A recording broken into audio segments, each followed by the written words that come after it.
before I was a teenager, actually was on the edge of the city, and so there was a lot of woods out there, and we spent a lot of time planting. And then we moved out away from the city a little bit, and for the next 10 years or so before I just left home, we lived out in the woods, and so I've always been drawn to natural systems.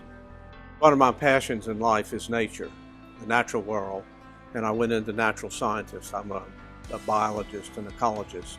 Well, we started because I was involved in a long-term research program at LSU that looked at how wetlands function and what we call nutrient biogeochemistry, the impacts of nitrogen and phosphorus flowing into wetlands, what role do they play? Worked for local, state, and federal government.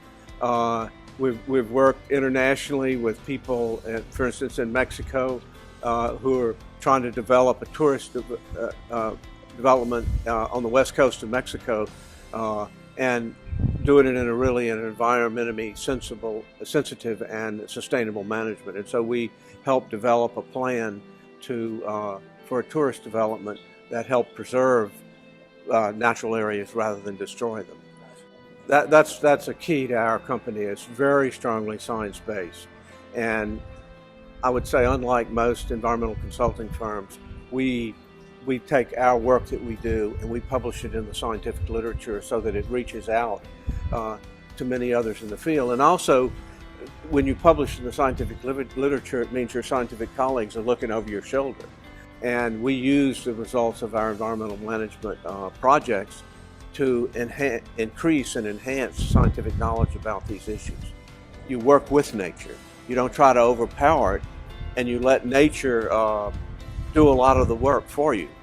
And you just try to manage it in a small kind of way rather than a big, very intensive kind of way. I'm Dr. Day, and our company can help you address environmental problems in a cost-effective, sustainable manner that leads to long-term solution to environmental problems dealing with water quality, environmental management, restoration.